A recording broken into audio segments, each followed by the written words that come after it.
Hello MGTOWers, Red Pillars, male rights activists and female male rights activists. Thank you for tuning in. This is the Music Man.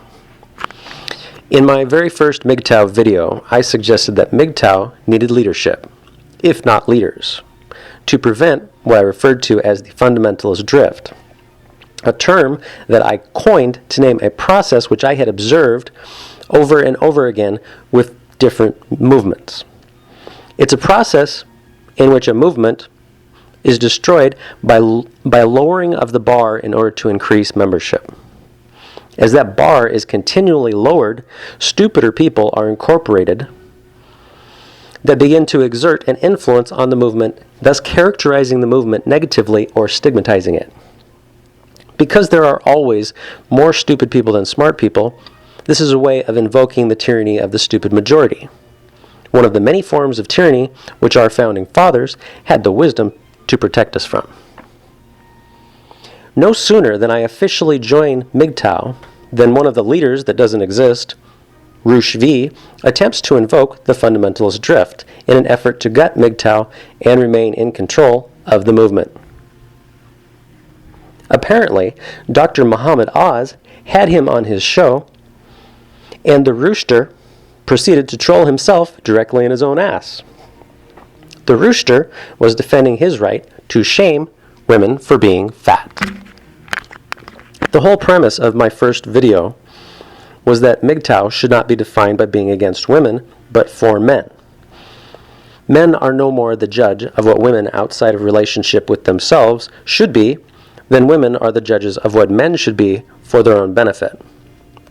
Both mentalities come from a desire not for a rational, equitable relationship between the sexes, but a desire to permanently subject one sex to their own sex. In this way, nothing ever gets accomplished, and the pendulum keeps swinging. This is not to say that I think that the wizard, Mohammed of Oz, is any better than the Rooshter. Oz knows which side his bread is buttered on. He knows he inherited Oprah's gullible, big-boned female audience that greedily gobbles down his snake oil and happily spends their husband's money on his placebos. I am still a little peeved that my roommate convinced me to spend over $100 on his HGH precursors, which is a complete scam, and I think that he should be hauled back in front of the Senate and given what for. While the Rooshter is emotionally abusive to the good witch doctor's audience, the Wiz tells them affectionate lies, and he lovingly extorts money from them, making them feel like they are doing something to improve their condition, when what they really need is a swift kick in the ass, which they don't have the ability to provide for themselves, for a very simple reason. Self-control, self-discipline, and self-reliance are masculine characteristics. Women evolved to take care of children, and children are irrational, emotional creatures incapable of surviving on their own or enduring hardship. In the absence of the presence of a baby or a puppy or a kitten, the woman's own emotions become that baby. Men, on the other hand, have to ignore their feelings, endure hardships, and oftentimes discipline or be abusive to themselves.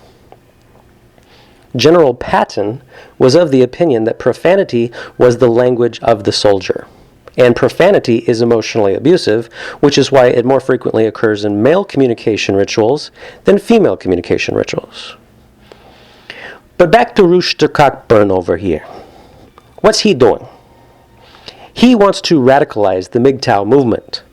Why doesn't he just ululate, shout Allahu Akbar, and issue a fatwa that all fat chicks should wear burqas, and declare MGTOW its own caliphate and swear allegiance to the Islamic State?